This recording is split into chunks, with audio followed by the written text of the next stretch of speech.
भारत माता की, भारत माता की। भारतीय जनता पार्टी जिंदाबाद, भारतीय जनता पार्टी जिंदाबाद।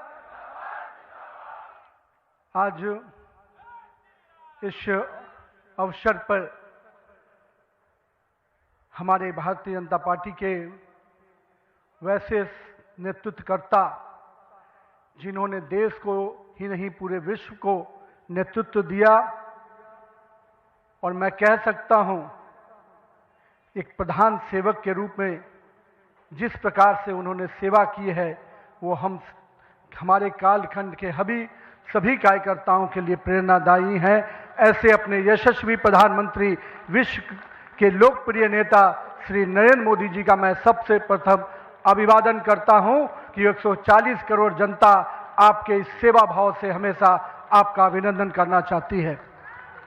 हमारे बीच में भारतीय जनता पार्टी के पूर्व के राष्ट्रीय अध्यक्ष, वर्तमान में भारत सरकार के रक्षा मंत्री आदरणीय श्री राजनाथ सिंह जी, भारतीय जनता पार्टी के पूर्व के अध्यक्ष और हमारे गृह मंत्री आदरणीय श्री अमित शाह जी, और मैं जिस शख्सियत को सबसे पहले आज के इस अवसर पर जरूर प्रणाम करना चाहता हूं और नमन करता हूं, अभिनंदन करता हूं, अपने निवर्तमान अध्यक्ष और भारत सरकार के केंद्रीय स्वास्थ्य मंत्री आदरणीय जेपी नड्डा जी को, हमारे पूर्व राष्ट्रीय अध्यक्ष और देश में सड़क परिवहन और राज्य मार्ग मंत्री के रूप में अपना अलग छवि बनाने वाले आदरणीय नितिन गडकरी जी, भारतीय जनता पार्टी के सभी संसदीय बोर्ड के सदस्यगण, राष्ट्रीय संगठन महामंत्री बीएल संतोष जी, और जिन्होंने इस पूरी चुनाव प्रक्रिया को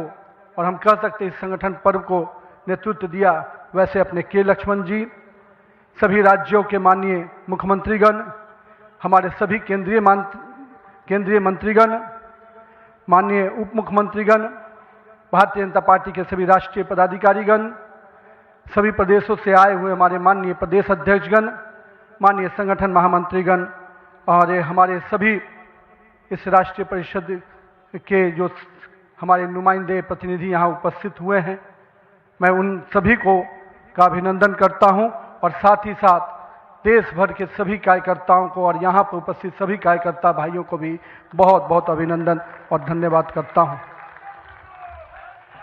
आज मैं सर्वप्रथम हृदय की गहराइयों से आप सबका आभार व्यक्त करता हूं, जो हमारे मंच पर शीर्ष पर बैठे हैं, हमारा शीर्ष नेतृत्व, और यहाँ पर बैठा हुआ पार्टी का वैसा नेतृत्व जिसने हर बूथ तक भाजपा के विस्तार में योगदान दिया है।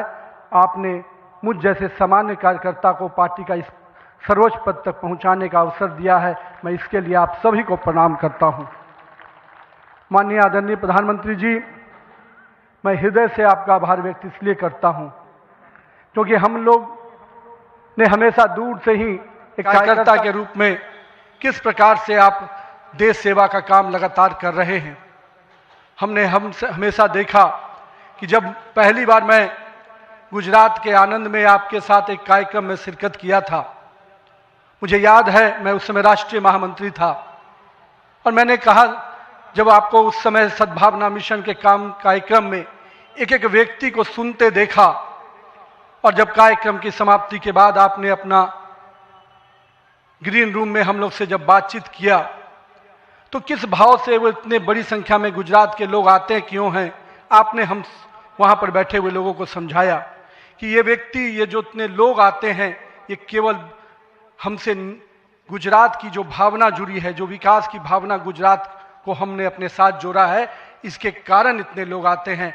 मैंने उस दिन समझा कि एक व्यक्ति बड़ा तब बनता है जब लोगों की भावनाओं से अपने आप को जोड़ता है। मैं इसके लिए आज आपका इसलिए भी अभिनंदन करता हूं क्योंकि आपके कार्यकाल में मैंने देखा कि जो भाजपा की सोच रही है सर्वव्यापी और सर्वस्पर्शी, आपने उस सोच के साथ काम किया। आपने जो मूल मंत्र दिया, सबका साथ, सबका विकास, सबका विश्वास, सबका प्रयास, आज देश का हर पूरा जनमानस उसके साथ अपने आप को जोड़कर देख रहा है। मैं आज इस अवसर पर पुनः पूरे आदर और सम्मान के साथ अपने निवर्तमान अध्यक्ष जेपी नड्डा जी का अभिनंदन करता हूं, इसलिए कि पिछले कार्यकाल में मैंने देखा कि किस प्रकार से संगठन को आपने अभूतपूर्व रूप से विस्तार खुद करते हुए किया। साथ ही साथ कार्यकर्ता आधारित कैसे राजनीति हो इसको आपने बढ़ाया। और अभी बहुत बड़ी बात हम लोगों सब लोगों ने देखा, जिस कोरोना कालखंड में एक एक व्यक्ति अपने घर के अंदर महफूज हो रहा था, उस समय सेवा के उस परंपरा को, सेवा की संस्कृति को आपने जिस प्रकार से समाज में भाजपा कार्यकर्ताओं से आह्वान किया कि आप जाइए, आगे बढ़िए और सेवा के भाव से इस देश में कोरोना कालखंड में लोगों की सेवा कीजिए। पूरा संगठन आपके साथ खड़ा रहा। माननीय प्रधानमंत्री जी का जो निर्देश था उसको आपने जिस तरीके से लागू किया वो हम सब कार्यकर्ताओं के लिए अनुकरणीय हुआ। और मैं इसलिए उस समय को याद करता हूं कि जब विपक्ष के लोग घर में दुबके थे और भाजपा कार्यकर्ता हर काल कोरोना के पीड़ितों की सेवा में लगा था, वो कहीं ना कहीं माननीय प्रधानमंत्री जी का यशस्वी नेतृत्व था, आपका मार्गदर्शन था, तभी हम उस कालखंड से, उस आपदा से निकलकर बाहर आ पाए। मैं आज इस अवसर पर पार्टी के अपने पूर्व के सभी राष्ट्रीय अध्यक्ष को स्मरण भी करता हूं और हमारे कई राष्ट्रीय अध्यक्ष जो यहाँ पर बैठे हैं, मैं उनका भी अभिवादन करता हूं। मैं देखा हूं 2006 में मैं पहली बार जब विधायक बना, उस कालखंड से लेकर किस प्रकार माननीय हमारे पूर्व के राष्ट्रीय अध्यक्ष राजनाथ सिंह जी ने पार्टी के कामों को हमेशा हर कार्यकर्ता से जोड़ने का प्रयास किया। मैंने जब नितिन गडकरी जी को देखा तो मैंने देखा कि किस प्रकार से संगठन के हर मोर्चा और सेल को उन्होंने गढ़ने का काम किया। और मैंने जब गृह मंत्री जी को राष्ट्रीय अध्यक्ष के रूप में देखा तो बूथ तक के कार्यकर्ताओं की चिंता करते हुए मैंने उनको देखा। मैंने उनको इस रूप में देखा कि किस प्रकार से आज पार्टी का जिस स्थान पे हम लोग आज खड़े हैं, कार्यालय कार्यकर्ता के लिए मैं कह सकता हूं तीर्थ स्थान होता है, और जहां से कार्यकर्ता अपनी ताकत पाता है, उस कार्यालय को भी आपने किस प्रकार से पूरे देश में एक निर्माण करने की योजना बनाई। और आज हर बूथ का कार्यकर्ता अपने आप को उस तीर्थ पर जाकर अपने आप को धन्य महसूस करता है। मैं आज अपने पूर्व के सभी राष्ट्रीय अध्यक्षों को इस अवसर पे बहुत बहुत अभिनंदन करता हूं और साथ ही साथ उन सब को स्मरण करते हुए उनका आभार व्यक्त करता हूं कि उन्होंने पार्टी को इस मुकाम तक पहुंचाने में बहुत बड़ा योगदान दिया है।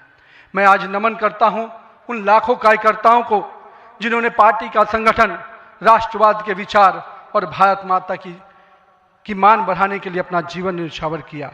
आज उनकी तपस्या और त्याग ही है का परिणाम है कि आज पार्टी इस ऊंचाई तक पहुंच पाई है।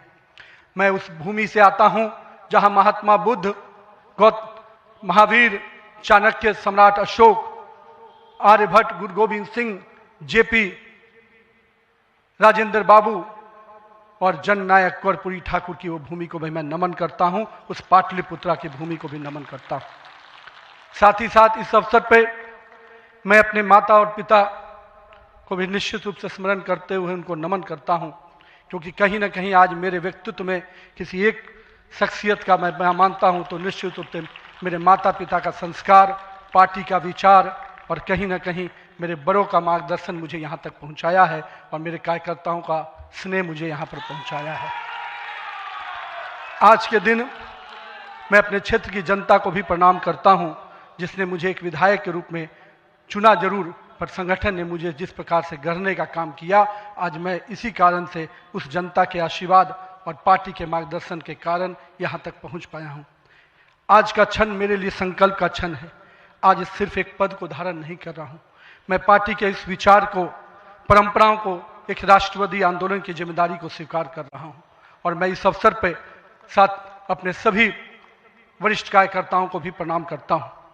साथियों, हम लोगों ने देखा है श्यामा प्रसाद मुखर्जी जी का प्रखर राष्ट्रवाद किस प्रकार से हमारे हर कार्यकर्ताओं के मन में बसा हुआ है। पंडित दीनदयाल जी के उपाध्याय के अंत्योदय और माननीय स्वर्गीय अपने सदैव भारत रत्न अटल बिहारी वाजपेयी जी का सुशासन की राजनीति, आज माननीय प्रधानमंत्री जी उसको आत्मसात करते हुए विकसित भारत की परिकल्पना हम सबके सामने रखी है। और आज 140 करोड़ भारतवासी अपने आप को इस विकसित भारत के सपने के साथ जोड़कर देश को आगे बढ़ाने में लगा है। मैं इसके लिए तहे दिल से माननीय प्रधानमंत्री जी का आभार व्यक्त करता हूँ। अभी माननीय प्रधानमंत्री जी अपने संबोधन में बता रहे थे किस प्रकार से अंत्योदय की योजनाओं को उन्होंने नीचे उतारा है। जल जीवन मिशन ही नहीं, हम महिलाओं को 11 करोड़ शौचालय की योजना को भी याद करना चाहेंगे।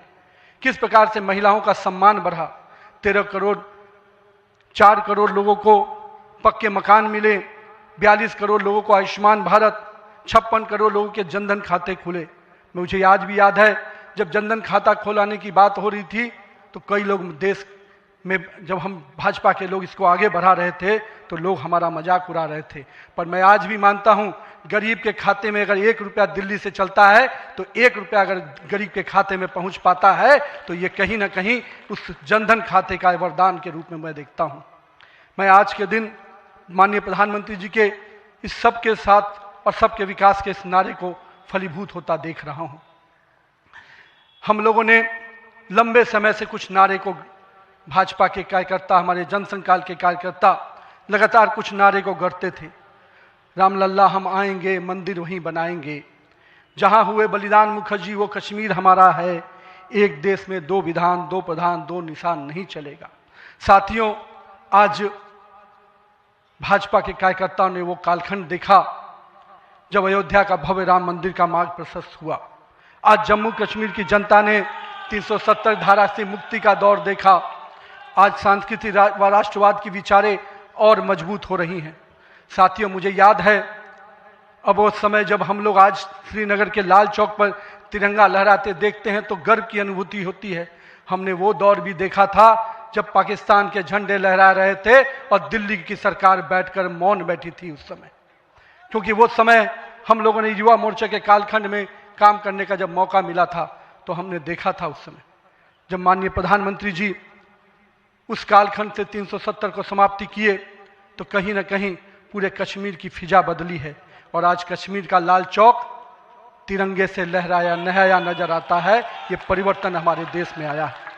साथियों, हम भारतीय जनता पार्टी के उस समान राजनीतिक दल नहीं जिसके लिए हम काम करते हैं, हम उस विचार के साथ काम करते हैं जिस विचार से हम राजनीतिक अभिव्यक्ति के साथ साथ उस नारे के साथ काम करते हैं जहां राष्ट्र प्रथम के नारे, नेशन फर्स्ट, पार्टी नेक्स्ट और सेल्फ लास्ट।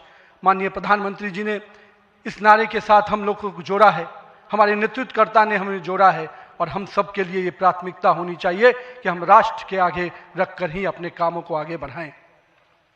साथियों, हम अपने नेतृत्वकर्ता के संघर्ष और बलिदान से सीखने की आवश्यकता है। ये हम वैसे राजनीतिक दल के लोग हैं जहां राजनीतिक सत्ता नहीं साधना है, राजनीतिक भोग नहीं त्याग है, राजनीतिक ऐशो आराम नहीं तपस्या है, राजनीतिक कोई पदभार नहीं उत्तरदायित्व है। तो आइए हम सब कार्यकर्ता इस संकल्प के साथ अपने नेतृत्वकर्ता के इस परिश्रम और पुरुषार्थ के साथ अपने आप को जोड़ें। मेरे प्रिय कार्यकर्ता साथियों, यदि भाजपा आज विश्व की सबसे बड़ी राजनीतिक दल बनी है तो इसका मुख्य कारण हमारा प्रेरणादायी नेतृत्व है, हमारा विचारधारा है और हमारे लाखों कार्यकर्ताओं का मेहनत है।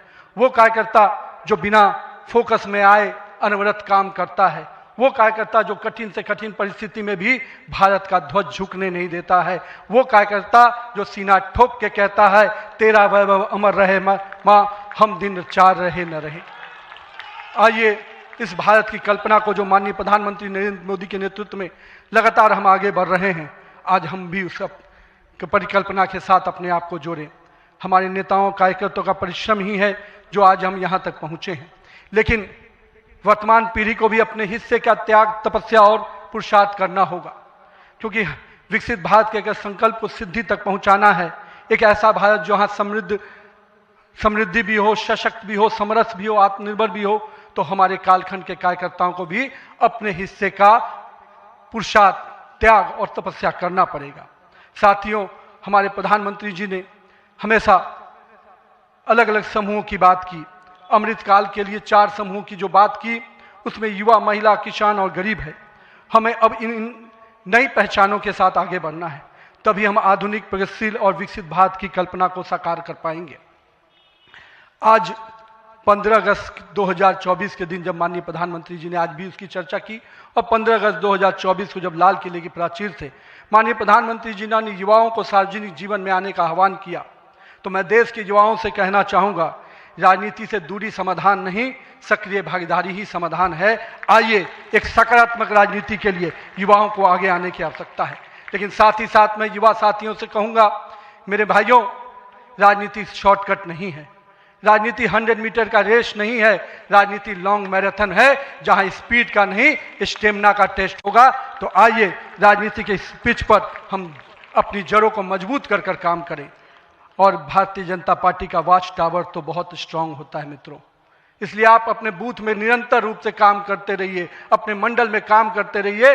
भाजपा का वॉच टावर, भाजपा का केंद्रीय नेतृत्व इतना मजबूती तरीके से हर पारी से नजर रखता है, कहीं ना कहीं आपको भी उस मुकाम तक पहुंचाएगा। साथियों, आज जब भारतीय जनता पार्टी के कार्यकर्ता, माननीय प्रधानमंत्री जी अभी हम सबको बता रहे थे कि किस प्रकार से पंचायत से पार्लियामेंट तक का सफर के लिए हर एक कार्यकर्ता लगे। हम आज इस अवसर पर जहां केरल, महाराष्ट्र, गोवा और अरुणाचल प्रदेश के स्थानीय निकायों में हुई शानदार जीत के लिए अपने सभी कार्यकर्ताओं को और उस क्षेत्र की जनता का भी आभार व्यक्त करते हैं। लेकिन मित्रों, अगर पंचायत से पार्लियामेंट का सफर तय करना है और लगातार हर जगह पर भारतीय जनता पार्टी का परचम लहराना है, तो हमको अपने समय के लिए पूरा मेहनत और परिश्रम की पराकाष्ठा करनी होगी। चूंकि अगर 2047 का विकसित भारत बनाना है, तो हमको भी अपने पूरे मेहनत और परिश्रम के साथ उसमें जुड़ना होगा। साथियों, हाल में हमने देखा किस प्रकार से तमिलनाडु के एक पहाड़ी के पवित्र कार्तिकेय दीपम को रोकने का प्रयास विपक्षी दलों के द्वारा किया गया। यह नहीं है किसी रोकने के लिए विपक्ष के लोगों ने साजिश नहीं की। हमें याद है, हम लोग अभी हाल में देख रहे थे किस प्रकार से न्यायाधीश के विरुद्ध भी महाभियोग लाने का प्रयास किया गया। आज हम जब सोमनाथ की बात करते हैं और स्वाभिमान पर्व मनाने की प्रयास करते हैं, तो विपक्षी दलों के लोगों को तकलीफ होती है। हमारा मानना है कि इस तरह की परंपराओं को रोकने वाली ताकतों को परास्त करने की आवश्यकता है। राम सेतु के अस्तित्व को नकारने वाले, कार्तिकेय दीपम का विरोध करने वाली ताकतों को भारत की राजनीति में अब कोई स्थान नहीं मिल सकता, ऐसा हमें प्रयास करना है। साथियों, अगले कुछ महीने में तमिलनाडु, असम, बंगाल, केरल और पुडुचेरी में चुनाव होने जा रहा है और वहाँ की डेमोग्राफी की पूरी चर्चा हो रही है। किस प्रकार से बदले हुए डेमोग्राफी में वहाँ चीज़ें बदल रही हैं और हमारे लिए अपने आप में एक चुनौती है। लेकिन हम पूरी तरह से आश्वस्त हैं कि भाजपा का कार्यकर्ता अपने संघर्ष और परिश्रम के बल पर इन 5 राज्यों में सशक्त भाजपा का नेतृत्व प्रदान करने जाएगा। और हम हमेशा विश्वास करते हैं कि हमें अपनी आस्थाओं के केंद्र के लिए और सनातन परंपराओं को केंद्र को बचाने की लड़ाई अगर लड़नी है, तो निश्चित रूप से अपने देश को सुरक्षित रखने की लड़ाई लड़नी है, तो इन 5 राज्यों में हमें एक मजबूत ताकत बन के आना है। आज हमारे राष्ट्र की चेतना का उद्घोष का समय वंदे मातरम का 150वीं वर्षगांठ मना रहे हैं। वंदे मातरम का स्मरण आते ही मन में ऊर्जा और उत्साह बढ़ जाता है।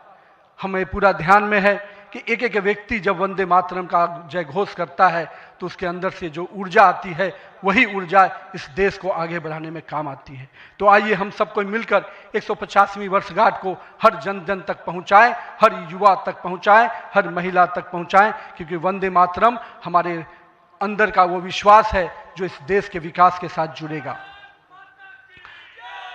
सत्ता को सेवा का माध्यम बनाते हुए माननीय प्रधानमंत्री जी ने पिछले 25 वर्षों में जिस प्रकार से सरकार के मुखिया के रूप में गुजरात में और अब देश के प्रधानमंत्री के रूप में भारत के विकास में लगातार अब काम कर रहे हैं, निश्चित रूप से आपका प्रेरणादायी नेतृत्व हम जैसे नए कार्यकर्ताओं के लिए, हम जैसे पार्टी के कार्यकर्ताओं के लिए एक मापदंड है जिसको हम लोग निश्चित रूप से आपसे सीखते हैं। और मैं तो कहूँगा कि जिस सुशासन को मॉडल को आपने पूरे देश और विश्व में स्थापित किया है, अन्य सभी राज्य सरकारों को भी उस मॉडल के साथ काम करना चाहिए, तभी हम विकास के सही मापदंड को अंतिम व्यक्ति तक पहुंचा पाएंगे।